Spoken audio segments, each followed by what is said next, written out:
एक बार की बात है, शहर से दूर एक गांव में राजेश और रीमा सो रहे होते हैं। तभी उन्हें घर की छत पर किसी के चलने की आवाज आती है। उस आवाज से रीमा की नींद खुल जाती है। वो बहुत डर जाती है। इतनी रात गए, ये छत पर कौन है? कहीं कोई चोर तो नहीं आ गया? अजी उठिए, देखिए ना, छत पर कोई है। सुनिए, किसके चलने की आवाजें आ रही हैं। हाँ रीमा, तुम सही कहती हो, आवाज तो आ रही है। तुमने बाहर का दरवाजा बंद तो किया था ना? जी मुझे ध्यान नहीं है। हो सकता है मैं सोते वक्त दरवाजा बंद करना भूल गई हूँ। तुम डरो नहीं, मैं अभी देख कर आता हूँ। फिर राजेश दबे पांव बाहर मेन गेट को देखने के लिए जाता है। अरे, मेन गेट तो बंद है, तो फिर छत पर कौन है? अरे अरे, मर गए रे! फिर वो डर जाता है और डर के मारे वापस घर के अंदर घुस जाता है। अजी क्या हुआ? आप इतने घबराए हुए क्यों हो? अरे रीमा, मेन गेट तो बंद है, तो फिर कोई छत पर कैसे चढ़ सकता है? मुझे लगता है ये कोई चोर नहीं है, ये वही है जिसके बारे में गांव में अफवाह फैली हुई है। अजी आपका दिमाग खराब तो नहीं हो गया? शुभ शुभ बोलिए। नहीं रीमा, मैं सही कह रहा हूँ। गांव में अफवाह फैली हुई है कि एक आत्मा है जो घर की छत पर आती है और तीसरे दिन घर में रहने वालों का सर काट कर अपने साथ ले जाती है। अरे मर गए रे! तो क्या हमारी छत पर वो मनहूस आत्मा घूम रही है? हे भगवान, अब हम क्या करें? रीमा, जल्दी जाओ, सारी लाइट बंद कर दो, कहीं उसे पता ना चल जाए कि घर में कोई है। फिर रीमा घर की सारी लाइट बुझा देती है और वो दोनों एक कंबल के नीचे छिप जाते हैं। वो चुड़ैल रात भर उनकी छत पर इधर उधर मंडराती रहती है। फिर सुबह होने पर राजेश गांव वालों को इस बारे में बताता है। भाई, ये घटना अब बढ़ती ही जा रही है। राजेश भाई, एक काम करो, आज रात छत पर मिट्टी डाल देना। अगर कोई छत पर आया तो उसके पैर उस पर छप जाएंगे। इससे पता चल जाएगा सच में कोई छत पर आता है या ये सिर्फ एक अफवाह है। फिर रात होने से पहले राजेश छत पर मिट्टी डाल देता है। देर रात राजेश और रीमा सो रहे होते हैं। तभी उन्हें किसी के गुर्राने की आवाज आती है। डर के मारे उनकी नींद खुल जाती है। अजी देखिए, छत से गुर्राने की आवाज आ रही है। लगता है कोई बंदर है। अजी नहीं, ये किसी बंदर की आवाज नहीं हो सकती। ये बहुत डरावनी आवाज है। अजी आज दूसरा दिन हो गया और ये मनहूस आत्मा हमारे घर की छत पर मंडरा रही है। अजी गांव वालों का मानना है कि तीसरे दिन वो सर काट कर अपने साथ ले जाती है। जी अब क्या होगा? अरे तुम रोना बंद करो, पहले पता तो चल जाए कि छत पर सच में कोई चुड़ैल है या कोई जंगली जानवर। फिर रात भर उन्हें छत पर किसी के चलने और गुर्राने की आवाज आती है। सुबह होने पर राजेश और रीमा घर की छत पर जाते हैं तो उनकी आंखें फटी की फटी रह जाती हैं। वहां मिट्टी पर बड़े बड़े कदमों के निशान होते हैं और वो उल्टे होते हैं। अरे मर गए रे, ये तो उल्टे पैरों के निशान हैं। इसका मतलब चुड़ैल की अफवाह नहीं, सच है। मुझे अभी गांव वालों को इसके बारे में बताना होगा। फिर राजेश भागता हुआ जाता है और कुछ गांव वालों को अपने साथ लेकर आता है। वे सब गांव वाले उन उल्टे पैरों के निशान देखकर डर जाते हैं। हे भगवान, ये तो उल्टे पैरों के निशान हैं भाई। गांव के ऊपर सच में चुड़ैल का साया पड़ गया है। अगर की अफवाह सच है तो इसका मतलब आज तीसरा दिन है और वो चुड़ैल तीसरे दिन उस घर में रह रहे लोगों के सिर काटकर अपने साथ ले जाती है। राजेश भाई, मेरी मानो तो तुम आज ही ये घर छोड़ दो, नहीं तो आज का दिन तुम दोनों की जिंदगी का आखिरी दिन साबित होगा। नहीं, मेरे हिसाब से ये जरूर किसी की शरारत है।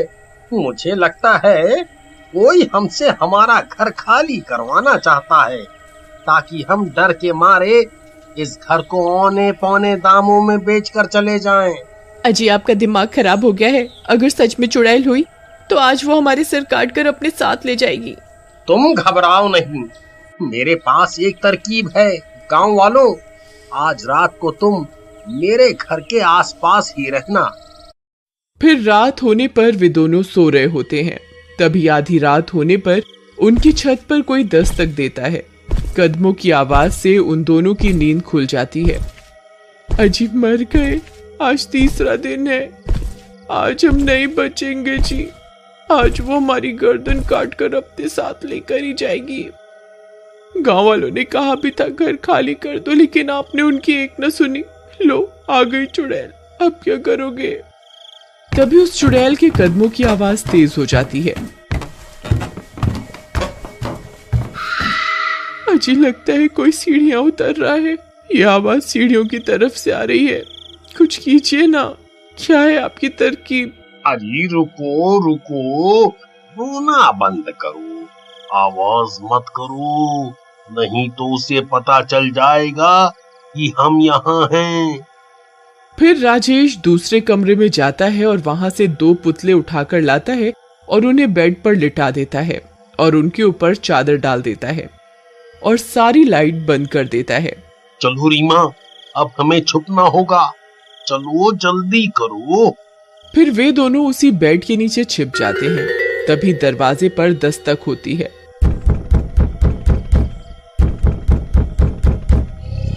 अरे मर गए रे, ये वही चुड़ैल है जी।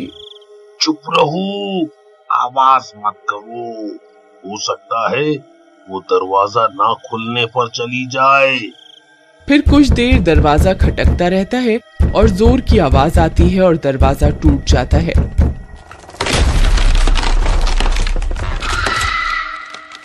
वो चुड़ैल अंदर आ जाती है। वे दोनों बेड के नीचे छिपे रहते हैं।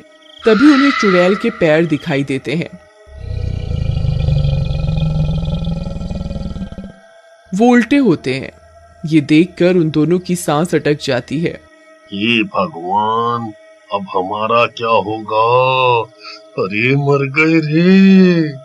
फिर वो चुड़ैल खंजर से बेड पर सो रहे लोगों पर हमला कर देती है और उन पुतलों की गर्दन काट देती है और पास में जाकर बैठ जाती है और उन्हें खाने लगती है। लेकिन जल्दी ही उसे एहसास हो जाता है कि वो किसी इंसान के सिर नहीं है, उसके साथ धोखा हुआ है। वो बहुत गुस्से में आ जाती है। धोखा, धोखा,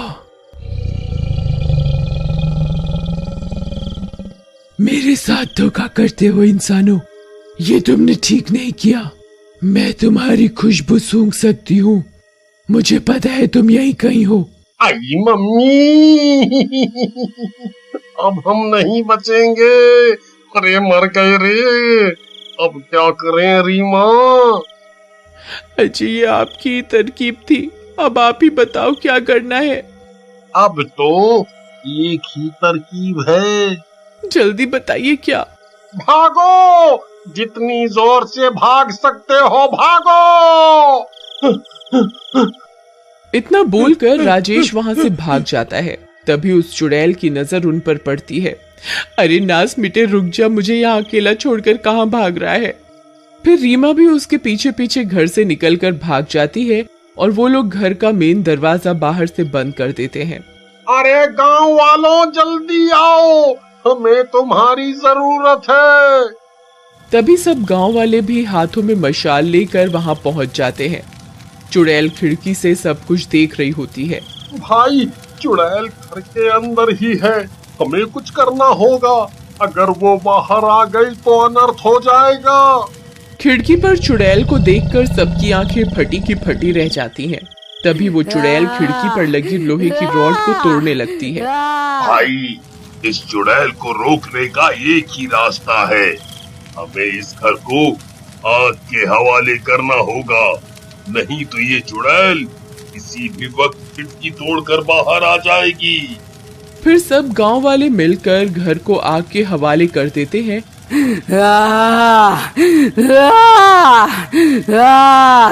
और वो चुड़ैल भी घर के साथ साथ जलकर राख हो जाती है। हम तो बेघर हो गए। तुम घबराओ नहीं, हम सब गांव वाले मिलकर तुम्हारा घर फिर से बनाएंगे। फिर सब गांव वाले मिलकर उनका घर फिर से बना देते।